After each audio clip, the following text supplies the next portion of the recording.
Fidèles auditeurs et téléspectateurs de Sven Média, bonjour. Grande est notre joie de savoir que vous êtes nombreux à l'écoute de votre émission Mes idées, ma vision. Mes idées, ma vision, c'est une émission de la radio Sven Média pour la transformation intégrale de l'homme.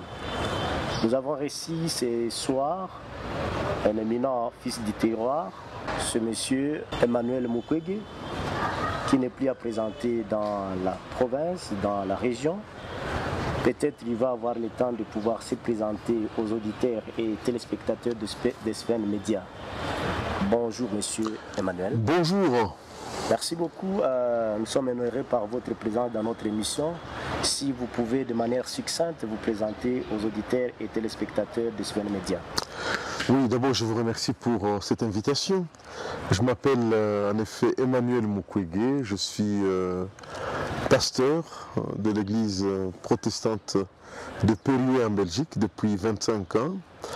Mais en même temps je fais partie du corps professoral du centre universitaire d'études interculturelles de Bruxelles. Je fais même partie de ceux qui ont commencé cette institution. Voilà, je suis donc de formation pasteur, mais j'ai fait un troisième cycle en histoire et analyse des phénomènes interculturels. Voilà, donc j'ai obtenu un doctorat à l'Université de Lille. Merci beaucoup. Ce soir, nous allons parler d'une thématique, le rôle de l'Église ou des chrétiens dans une société décadente, une société où l'infrastructure et superstructures sont détruites. Quels sont les rôles que devraient jouer les églises ou les chrétiens de manière particulière? Pasteur, nous allons essayer de parler de cela. Vous voulez qu'on vous appelle pasteur, serviteur de Dieu ou professeur? Appelez-moi Emmanuel Mukwege. Merci beaucoup. Vous êtes un professeur, vous êtes aussi pasteur d'une église. Quel rôle que devrait jouer l'église dans une société décadente où l'infrastructure, superstructure détruite, le chômage, la misère, la pauvreté, quel rôle que devrait jouer l'église? Voilà, donc il faut d'abord savoir que dans le projet de Dieu pour l'humanité, après le péché d'Adam et Ève, était de pouvoir appeler un peuple, quitter le monde, tout en étant dans le monde, pour faire de ce peuple la lumière du monde. D'où le mot Ka'al. Ka'al signifie en hébreu appeler or. Et c'est la même racine qui a donné naissance au mot église. Ekkaleo, en grec, ekkaleo, appelé horde. Alors quel est le plan de Dieu? Le plan de Dieu, c'est qu'il y ait un peuple appelé hors du monde, tout en vivant dans le monde, et qui peut être un peuple lumière, un peuple qui permet la manifestation de la gloire de Dieu dans la vie. Autrement dit, Dieu a besoin de marcher au travers d'un peuple qui doit faire la différence. Au départ, c'était le peuple d'Israël qui était appelé et par lequel Dieu a montré sa gloire. Et Dieu n'a pas rejeté Israël. Israël reste le peuple de Dieu. Et on voit encore aujourd'hui, n'en déplaise à quelques-uns, la distinction, la différence que fait ce peuple dans le monde. Mais dans la bonté de Dieu, il a voulu que l'Église soit plus large qu'Israël. Parce que si Israël est un peuple, une nation, dans le plan de Dieu, il a voulu que par l'Église, le monde entier soit touché par la grâce de Dieu et que le monde entier, dans le monde entier, on trouve des entités par lesquelles Dieu peut se manifester. Donc, le rôle de l'Église, c'est de manifester la gloire, la présence de Dieu. Nous ne sommes pas seulement appelés à être sauvés pour aller au ciel un jour. Nous sommes appelés à être sauvés, mais avant d'aller au ciel, de marquer une différence d'enfants de Dieu dans ce monde. Et le royaume de Dieu, comme disent les Allemands, c'est une réalité qui est et qui n'est pas encore. Ça veut dire Nous sommes dans le royaume de Dieu maintenant ici. Or, le royaume de Dieu signifie quoi? La justice, la paix et j'ose croire la prospérité du peuple. Avant de pouvoir aller au ciel. Voilà ce que je comprends par la mission de l'Église dans ce monde. Oui, de manière particulière, dans une société où la superstructure, l'homme, les infrastructures sont détruites, où le chômage bat le plan, est-ce que le pasteur, au niveau de l'Église, on devait seulement promouvoir des vertus, prêcher les gens pour qu'ils aillent au ciel, ou carrément il y a une autre mission dévolue à l'Église comme une des composantes de la société? Quel rôle que l'Église devrait faire? Est-ce que l'Église doit assister de manière impuissante à la destruction de la société, ou il y a carrément d'autres missions que l'Église devrait jouer dans une société en déliquescence? Voilà. Donc, la question que vous posez, elle est très intéressante, mais j'ai commencé déjà par montrer le rôle de l'Église comme une entité appelée par Dieu pour manifester sa gloire. Le problème, c'est que nos pasteurs, ou nous-mêmes pasteurs, et moi y compris, n'avons pas compris quelle était la mission de l'Église. Nous faisons finalement de l'Église quelque chose qui nous appartient, où les gens peuvent se réunir, chanter ensemble, prier ensemble, sans comprendre que Dieu a besoin de l'Église pour changer la société. Et si nous comprenons cela, nous devrions changer la mentalité. D'abord, premièrement, éviter l'esprit sectaire qui veut que les gens sont liés à leur dénomination, liés à leur bâtiment, mais plutôt avoir une vision de Dieu par rapport à la société. Et donc, cette vision de Dieu, dans une société comme celle-ci, ça devrait faire en sorte que les pasteurs soient unis ensemble, travailler ensemble pour trouver des solutions aux problèmes qui se posent aujourd'hui, avant de pouvoir se projeter dans l'avenir. Je crois réellement que Dieu a préparé pour nous, et Jésus-Christ a dit, je m'en vais, vous préparez une place, afin que là où je suis, vous y soyez aussi. J'ai l'espérance céleste, mais je ne vais pas rater le ciel. Et donc, si les églises comprenaient cela, eh bien, elles feraient d'un travail social, humanitaire, leur priorité. Il n'est pas possible d'aller dans une église, prêcher dans une église où les gens ont faim, où les gens sont nus, où il n'y a presque pas de route, et continuer à dire aux gens, voilà, nous irons au ciel, nous irons au ciel. Que pouvons-nous faire maintenant? Oui, exactement. Si nous prenons par exemple la semaine type pour une église, les matins du lundi au samedi, quelles sont les activités connexes que le pasteur ou un leader ou un gestionnaire d'une église devait intégrer pour non seulement prêcher la bonne nouvelle, mais aussi faire comprendre aux gens la situation dans laquelle ils vivent, essayer de fournir de manière plus ou moins globale dans tel ou tel domaine, par exemple au niveau de la gestion de la cité, par exemple au niveau de l'environnement, l'assainissement du milieu, mais aussi se poser, est-ce qu'on peut aussi promouvoir le civisme dans l'église, civisme fiscal, politique et autres, comment essayer de fustiger certains comportements, clientélisme, ainsi de suite. Est-ce que le pasteur peut aussi fouler son nez dans ces genres de thématiques qui, du reste, sont sensibles dans une société plus ou moins où il y a des questions plus ou moins tabous qui ne sont pas réservées aux non-politiciens dans les domaines? Voilà. Je travaille en Europe depuis 25 ans. Et j'y vis depuis 30 ans. Donc finalement, je peux parler de l'expérience européenne. Je suis dans une église à 90% plutôt autochtone. Et nous avons certains problèmes dans nos églises. Par exemple, le problème de pauvreté. Il n'y a pas qu'en Afrique. Et comment on le règle? Eh bien, il y a ce qu'on appelle des banques alimentaires. Les banques alimentaires où beaucoup d'églises s'organisent pour pourvoir aux besoins de plus pauvres. Dans mon église, il y a une banque alimentaire qui est ouverte plusieurs fois par semaine afin d'apporter de la nourriture aux enfants de Dieu. Les créateurs de de l'armée du salut avait une parole, une sorte de devise qui était, et qui continue d'ailleurs à régir la vie de l'armée du salut, c'est qu'il y a 3 S, la soupe, le savon, et je crois j'oublie un autre S. Enfin, le salut. Soupe, savon et salut.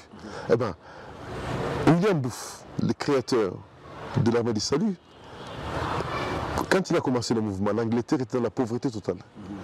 Il y avait beaucoup de sans domicile fixe, beaucoup de clochards, beaucoup de gens qui étaient dans l'alcool, dans l'addiction d'alcool. Alors qu'est-ce qu'il a fait? Il a dit, il faut prêcher l'évangile, mais aussi apporter le savon, le salut, mais aussi qu'est-ce que j'ai dit le troisième là? La soupe, aux malheureux. Et je pense que les églises doivent continuer à travailler de cette façon-là. Ici, par exemple, nous sommes venus avec de modestes moyens, et grâce aux structures qui existent ici en place pour aider les femmes en vue de microcrédit. À l'autre côté, comment on peut financer des microcrédits? C'est extraordinaire ce qui se passe avec une somme d'argent très limitée, où certaines femmes ont quitté la pauvreté. Une femme a commencé avec 10 euros, elle a acheté des maisons aujourd'hui. Voilà. Il y a aussi, ici à Bukavu, et on le fait chez nous aussi, les écoles de devoirs. Voilà. Est-ce que l'Église doit se limiter à proclamer la parole de Dieu, ou prendre en charge les enfants dont les parents sont défavorisés, les enfants dont les parents passent la majorité du temps au marché ou à l'extérieur, qui ne reviennent que la nuit vers 21h, et ces enfants sont livrés à eux-mêmes? Comment on peut s'occuper de ces enfants? Il y a des petits gestes qui permettent à l'Église d'être dans la ville, d'être dans la cité et participer aux problèmes des habitants. Oui, exactement. Vous dites qu'il faut quand même qu'au niveau de l'Église, c'est l'expérience que vous avez, au niveau de l'Église, on doit créer des petites unités de production pour essayer de combattre tant soit peu la pauvreté. Est-ce qu'il est autorisé à un pasteur de parler des questions de civisme ou des questions un peu liées à la gestion de la cité? Mais écoutez, je pense que là, vous le savez très bien, vous le savez mieux que moi, vous êtes journaliste. Eh bien, s'il y a un pasteur qui a changé le cours de l'existence de l'humanité et qui est donc Martin Luther King, Martin Luther King, il a compris très tôt que non, il n'est pas seulement question de prêcher la parole de Dieu et le ciel, mais aussi de s'impliquer dans l'amélioration des conditions de vie de gens sur la terre. Il a fait par rapport aux droits civiques, il a fait par rapport à la pauvreté. Et donc, voilà, vous connaissez le sort de Martin Luther King. Oui, exactement. Il a été tué. Oui, pasteur, vous êtes en même temps professeur à l'université. J'allais vous poser la question de savoir si au niveau de l'Église, il y a possibilité de pouvoir aussi essayer de faire, essayer de montrer la gestion typique d'une société. Absolument. Il y a moyen par exemple, de pouvoir extrapoler la gestion au niveau de la démocratie. Prenons la démocratie, la gestion de la cité. Est-ce qu'on peut facilement organiser des cours, des séances au niveau de l'Église sur la manière de voter, qui voter, comment voter? Oui, écoutez, je parlais avec un pasteur avant-hier. Vous savez qu'il y a eu un incendie à Bukavu qui a fait plus de 200 maisons, qui a brûlé plus de 200 maisons. Alors, il y avait un débat là. Il y a certains politiciens qui sont prêts à leur apporter de tôle, de quelques sacs de haricots. Et les pasteurs me disaient, est-ce que c'est ça dont le peuple a besoin? Est-ce qu'on ne peut pas partir de cet incident, cet incendie, pour conscientiser nos peuples dans nos églises concernant la gestion de la res publica? La res publica, c'est quoi? C'est la chose publique. Or, quand on voit la façon dont Bukavu est construit, on se rend compte que le pays est livré à lui-même. Il n'y a pas d'autorité qui gère l'urbanisme. Alors on se disait, qu'est-ce que doit faire l'Église? Apporter les haricots, les vivres aux sinistrés, ou alors plutôt commencer une réflexion concernant le vivre ensemble. Parce que ce qui est arrivé à Luziba, là, où il y a eu 200 maisons brûlées, nous qui avons grandi à Bukavu, on n'a jamais vécu ça. Jamais vécu ça. Pourquoi? Parce que tout simplement, à l'époque, il pouvait y avoir une maison qui brûle, mais la configuration des terrains était telle qu'on pouvait maîtriser facilement cet incendie. Mais aujourd'hui, les maisons sont collées les unes sur les autres. Hein. Il suffit de regarder ici derrière moi. Hein.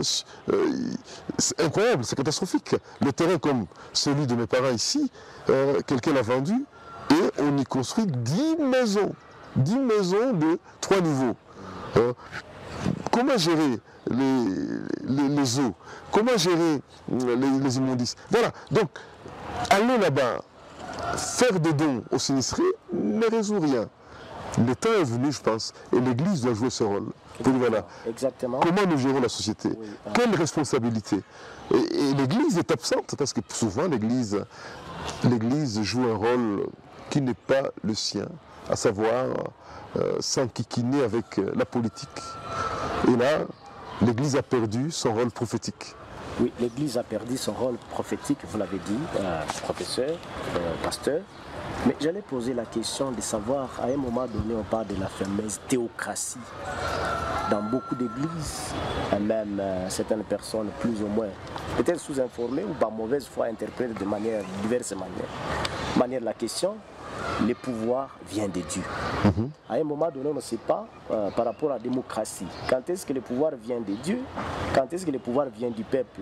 À un moment donné, non, les chefs, quelque part, il dit non, au nom de ces principes, peut-être diversement interprétés, le pouvoir vient de Dieu. Est-ce qu'il y a moyen quand même de spécifier cette question par rapport à la théocratie, à la démocratie? Tout à fait. Alors, vous savez, ceux qui aiment le concept de théocratie, c'est souvent des pasteurs qui sont animés par des sentiments négatifs, des sentiments de gestion dictatoriale de la chose de Dieu. Et moi, je pense que, sans être contre la théocratie, je pense qu'il faut d'abord savoir que le pouvoir vient de Dieu, mais par les hommes. Voilà pourquoi moi j'appartiens maintenant à une tradition. Je suis pasteur baptiste, où le pasteur est élu par la communauté.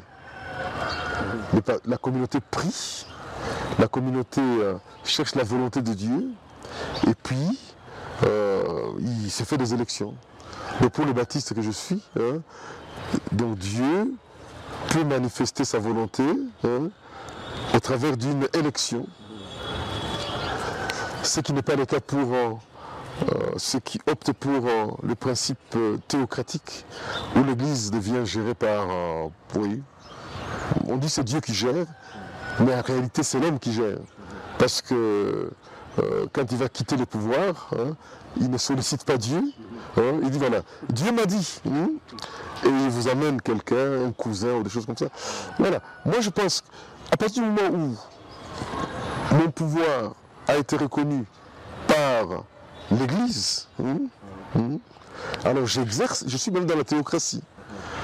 Mais on ne peut pas dire aux gens, le pouvoir est théocratique et qu'il n'est pas reconnu par le peuple. Donc, ma façon de fonctionner maintenant, c'est que le pouvoir vient de Dieu, mais manifesté par l'approbation de la communauté. De la communauté. Et dans ces cas-là, la communauté, une fois qu'ils m'ont élu, je continue à exercer le pouvoir. Et là, ils reconnaissent que c'est Dieu qui l'a fait.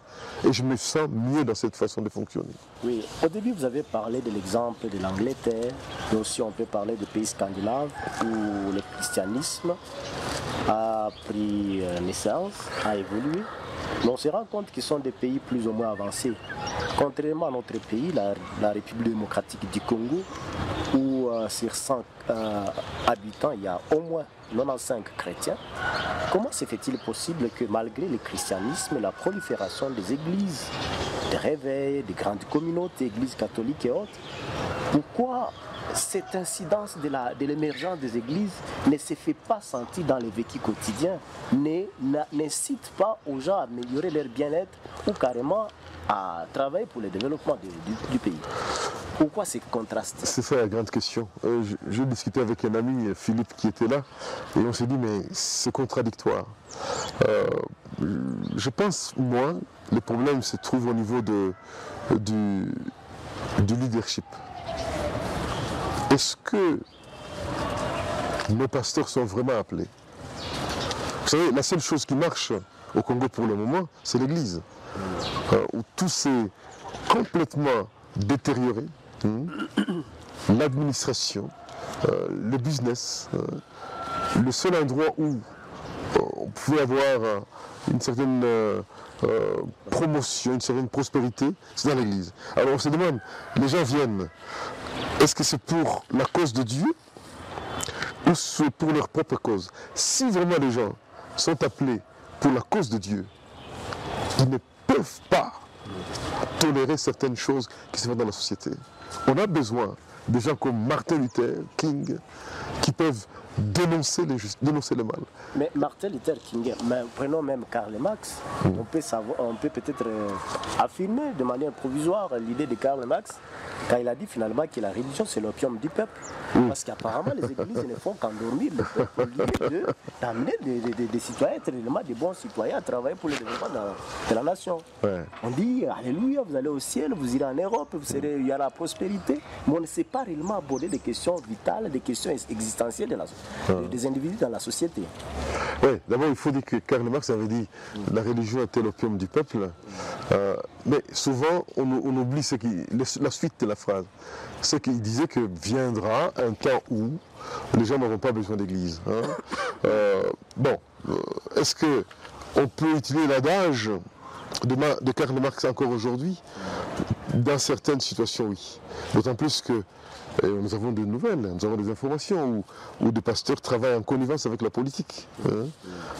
Nous avons des nouvelles selon lesquelles certains présidents africains donnent de l'argent et beaucoup d'argent à certains leaders religieux, et on connaît l'histoire. Le Congo n'est pas épargné de ça. Voilà. Alors à partir de ce moment-là, oui, c'est malheureux. Mais prions Dieu qu'il y ait de leaders qui sont appelés pour la cause de Dieu. Et quand on est appelé pour la cause de Dieu, on est appelé pour la cause des hommes. Les deux vont ensemble. Celui qui défend la cause de Dieu défend la cause des hommes. Et quand il y en aura vraiment, alors les églises seront un lieu de réflexion, un lieu de conscientisation, non pas pour une rébellion, mais pour que les gens sachent quels sont leurs droits et comment ils peuvent participer à la res publica. Je prends des exemples simples où on n'a pas besoin. Je visite un peu la ville de Bukavu. Il y a 20 ans, des quartiers qui étaient le plus chic, Nguba Mrumba. Mais aujourd'hui, vous y passez, c'est la destruction totale. D'ailleurs, il y a des taxis qui ne veulent plus aller à Nguba. J'ai dit parfois à mon épouse, parce que moi j'étais à Kadutu, elle était à Nguba, et à l'époque c'était le contraire, c'est les taxis qui ne voulaient pas à Kadutu. J'ai dit, quand je vais à Nguba, je me retrouve au quartier de Castefason. Tu connais Castefason? Castefason, tu connais pas, vers l'essence là. Tu vois, c'était le décor qui est à Nguba. C'est le décor qu'on a eu il y a 40 à Castefason. Pour ceux qui connaissent Bukavu, ils savent Castefason. Voilà. Mais je dis, il y a parfois des rues. Et les canaux sont bouchés. Mais pensons, 7, 8, 10 habitants, 10 riverains peuvent se donner les moyens, ne fût-ce que physiques, pour déboucher les canaux, afin qu'il n'y ait pas stagnation d'eau. Et quand il y a stagnation d'eau, il y a quoi? Il y a prolifération de moustiques et la malaria. Voilà.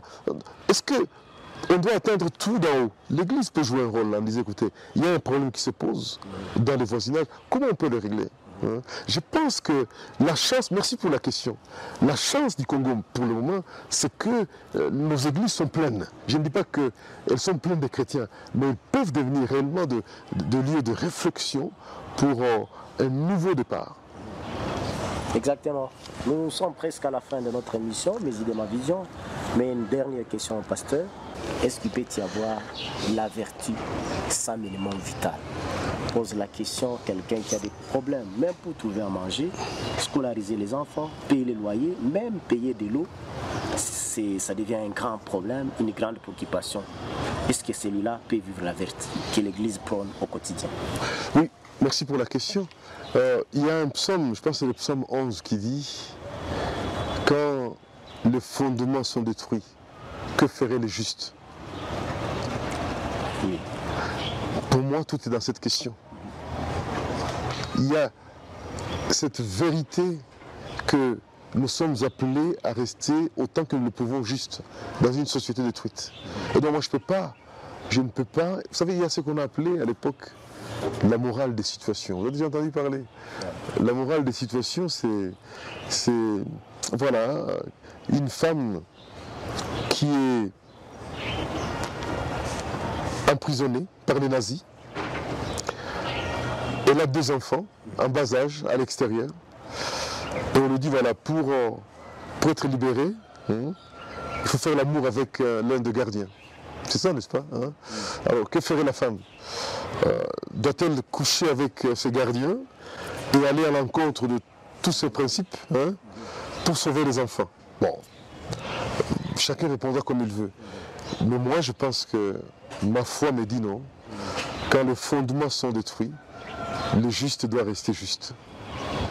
Il vaut mieux peut-être tendre la main, demander, que de pouvoir brader mes principes.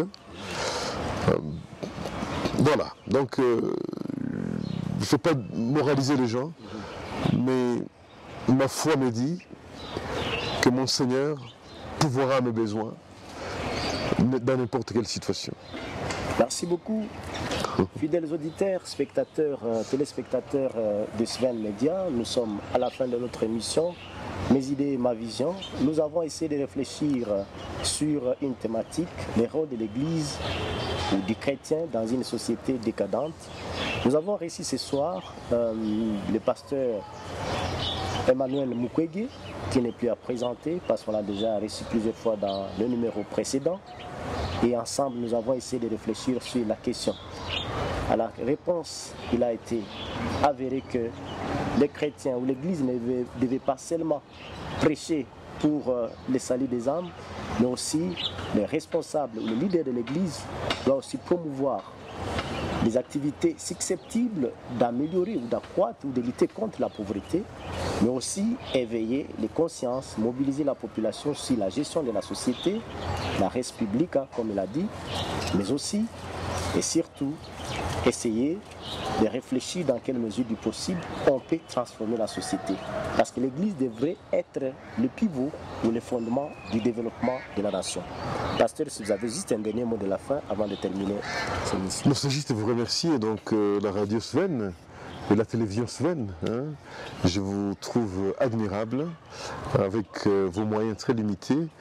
Je salue le visionnaire, mon ami Crispin Cachalet, pour cette œuvre magnifique. Il avait une bonne position en Norvège, mais il a quitté ce pays pour venir ici et faire quelque chose. Et il fait quelque chose. Il fait avancer en tout cas son pays. Je vous remercie en tout cas. Merci beaucoup. Merci beaucoup pour les gens qui voudraient être invités dans l'émission Mes idées, ma vision, qui ont des idées économiques, des idées sociales, des idées anthropologiques, des idées sociologiques et autres, peuvent facilement se faire inviter en passant à la radio Sven, et là ils peuvent facilement compléter remplir toutes les formalités d'usage et ils peuvent facilement se faire inviter dans l'émission Mes idées, ma vision. C'était votre serviteur de chaque jour, Monsieur Mouchaka. Merci et à la prochaine. Bye. Bye bye.